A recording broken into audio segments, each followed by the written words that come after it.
மணிமகன்தானே, ஞானக்கொழுந்தானே, புந்தியில் வைத்தடி போற்றுகின்றேன். விழிக்க துணை இருமன் மலர்பாதங்கள் மெய்மைகுன்றா ஒழிக்க துணை முருகாயனும் நாமங்கள் முன்பு செய்த வழிக்க துணை அவன் பன்னிருகோடும் பயந்ததனை வழிக்க துணை வடிவேலன் செங்கோடன் மயூரமுனி விழிக்கே அருளுண்டு அபிராமவல்லிக்கு வேதம் சொன்ன வழிக்கே வழிபடஞ்சுண்டு எமக்க வழி கிடக்க பழிக்கே சுழன்று பாவங்களே செய்து வாழ்நரக குழிக்கே அழுந்தும் கைவரமோடு என்ன கூட்டு இனியே. எல்லாம் வல்ல இறை அருள் ஒவ்வொரு ஞாயிறுதோறும் இறை அடியார்களை பற்றி சிந்திப்பதற்கு ஒரு மிகப்பெரிய வாய்ப்பினை வழங்கியிருக்கிறது. இந்த வாய்ப்பினை வழங்கிய தமிழக அரசினுடைய நிர்வாக பெருமக்கள் அத்துணைவருக்கும், ஆலயத்தினுடைய நிர்வாக பெருமக்கள் அத்துணைவருக்கும் மனம் மொழி மெய்களால் நெஞ்சார்ந்த நன்றி கலந்த வணக்கங்களை சொல்லி, ஒவ்வொரு ஞாயிறுதோறும் திரளாக வந்திருந்து இந்த சொற்பொழிவினை செறிமடுத்து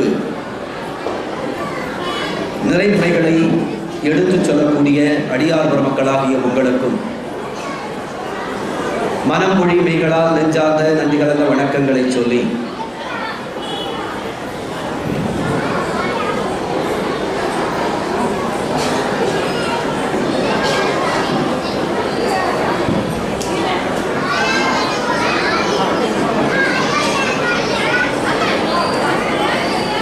இன்றைக்கு ஞானசம்பந்த பெருமானை பற்றி சிந்திக்க வேண்டும் என்று கருத்திலே வைக்கிறோம். பௌர்ணமி தினம், கார்த்திகை பெருநாள், ஞாயிற்றுக்கிழமை, இப்படி எல்லா விதமான சிறப்புகளும் இணைந்திருக்கக்கூடிய இன்றைக்கு ஞானசம்பந்த பெருமானை பற்றி சிந்திக்க வேண்டும் என்ற ஒரு மகிழ்வு எனக்குள்ளாக நிரம்ப இருந்தது. ஏனென்றால் இன்றைக்கு முருகப்பெருமானுக்கு உகந்த நாள். இன்றைக்கு ஞானசம்பந்த பெருமானை பற்றி பேசுகிறோம் என்று சொன்னால் அவர் இன்னொரு சிவ மைந்தனாக போற்றக்கூடியவர். சிவபெருமான் பாலை கொடுத்து மோட்சம் கொடுத்தவர், ஞானம் பெற்றவர் ஞானசம்பந்த பெருமான். சிவபெருமானால் ஓலை கொடுத்து ஞானம் பெற்றவர் சுந்தரர். சிவபெருமானால் சூலை கொடுத்து ஞானம் பெற்றவர் நாவுக்கரசர் எனப்படும் அப்பர். இந்த நால்வரிலே ஞானசம்பந்த பெருமான் ஞானப்பால் உண்டு ஞானம் பெற்றவர்.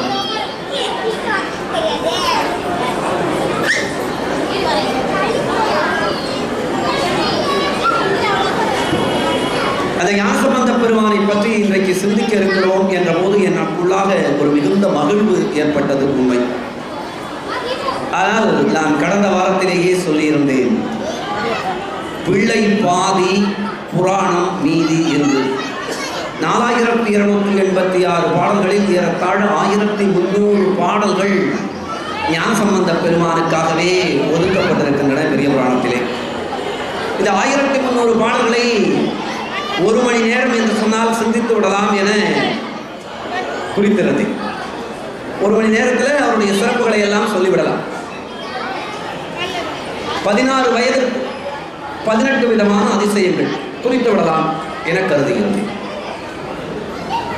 ஆனால் நாம் ஒன்று நினைத்தால் இறைவன் ஒன்றை நினைத்து விடுகிறார்.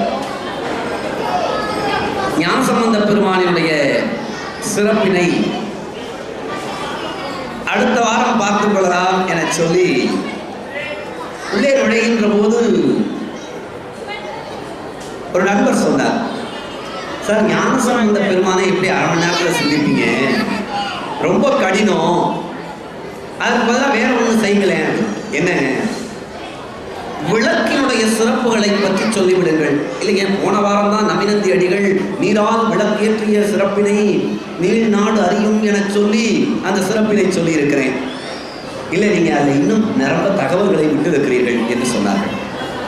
ஆமாம், அதில் நான் நிரம்ப தகவல்களை விட்டிருக்கிறேன். தீபம் ஏற்றி வழிபாடு செய்ய வேண்டும். காலை பொழுதுல 4லிருந்து 4:30க்குள்ளாக நீங்கள் தீபம் ஏற்றி வழிபாடு செய்தீர்கள் சொன்னால் உங்களுடைய துன்பங்கள் எல்லாம் நீங்கிவிடும். இருளும் ஒளியும் கூடி பிரியும் தருணத்திலே விளக்கேற்றி வழிபாடு செய்தீர்கள் என்று சொன்னால் உங்களுடைய துன்பங்கள் எல்லாம் விலகிவிடும். காலம்பரை விளக்கேற்றணும். விளக்கேற்றினதுக்கு அப்புறம் விளக்க விழுந்து கும்பிடணும்.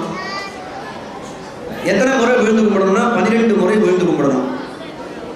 3 முறை நீங்கள் விழுந்து கும்பிடுவது கலைமகளுக்கான வணக்கம். அடுத்த 3 முறை அலைமகளுக்கான வணக்கம், அடுத்த 3 முறை மலைமகளுக்கான வணக்கம். சார் 9 ஆச்சு, மிச்சம் 3 யாருக்கு அப்படின்னா, பிடிச்சாலும் பிடிக்கலைனாலும் மாமனார் மாமியாருக்காக ஒரு வணக்கம். விளக்குக்கு நமஸ்காரம் பண்ணிடுங்க. உங்களுக்கு மாமனாரையும் மாமியாரையும் பிடிச்சிருக்கோ பிடிக்கலையோ விளக்க அவங்களா நினைச்சு ஒரு நமஸ்காரம் பண்ணிடுங்க. அதுபோல பிடிச்சாலும் பிடிக்கலைனாலும் கணவனுக்கு ஒரு நமஸ்காரம் விளக்குக்கே பண்ணிடுங்க. தெரிஞ்சாலும் தெரியலனாலும் குலதெய்வத்திற்கு ஒரு நமஸ்காரம் விளக்குக்கே பண்ணிடலாம். இந்த வழிபாட்டை செய்தீர்கள் என்று சொன்னால் உங்களுக்கு எல்லா விதமான சிறப்புகளும் உங்கள் இல்லத்தை தேடி வரும். அது விளக்கினுடைய சிறப்பு. நிறைய பேர் ஏதாவது வழிபாடு செய்யணும், ஏதாவது தோஷ பரிகாரம்னு சொன்னால் விளக்கேற்றி வழிபாடு செய்யுங்கள், விளக்கேற்றி வழிபாடு செய்யுங்கள் என்பார்கள். எல்லாரும் அதுக்கு சொல்லும்போது பார்த்தீங்கன்னா நல்ல எண்ணெயில் விளக்கேற்றுங்க, நல்ல எண்ணெயில் விளக்கேற்றுங்கம்பாங்க.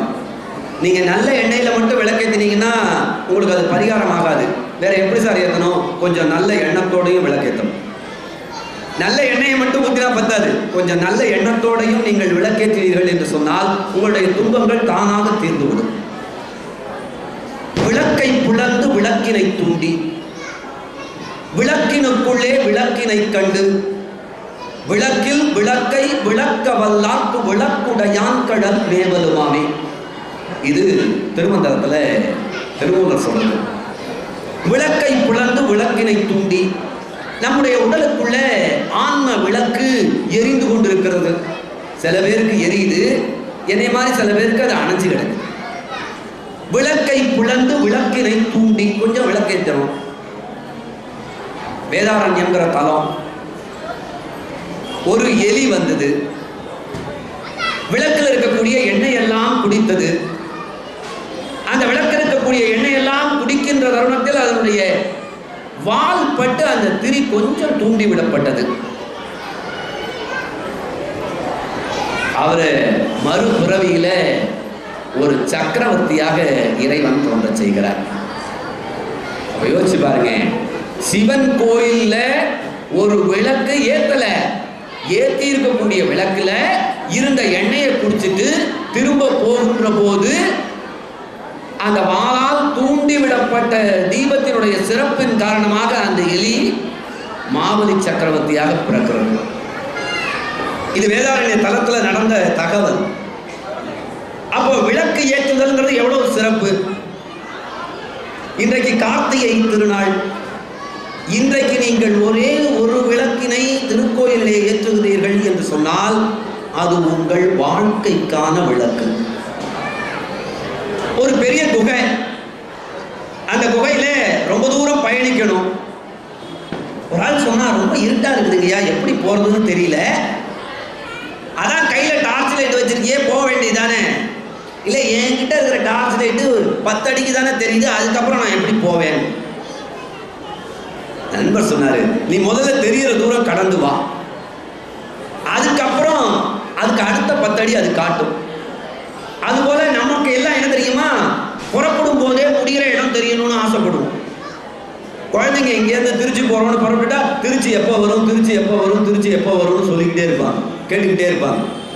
பெற்றோர்கள் ஒரு செய்தியை சொல்லுவாங்க, நீ படுத்து தூங்கு, கண்ணை மூடு, முழிச்சு பார்க்கறச்சே திருச்சி வந்திருக்கும் அப்படின்பாங்க. நம்ம குழந்தைய பார்த்து சிரிச்சிருவோம், ஏறின உடனே வந்துடுமா, அது போக வேண்டாமா? ஆனா செயல் தொடங்கின உடனேயே வெற்றி பெற்று விட வேண்டும் என்று சிலருக்கு ஆசை இருக்கும். அதற்கான காலம் வர வேண்டாமா?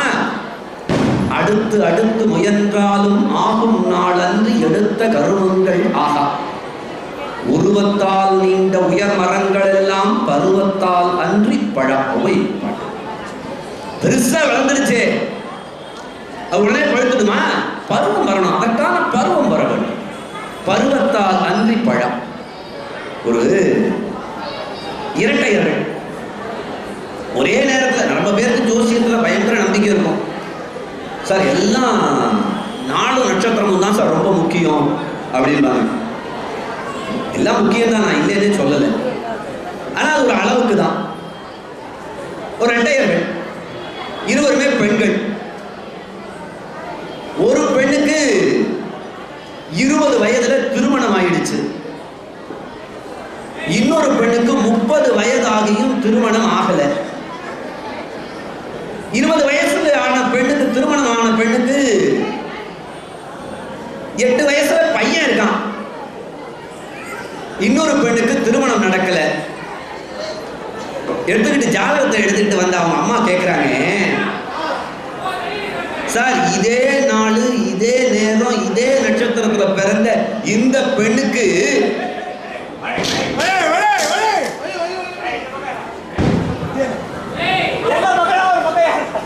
நானே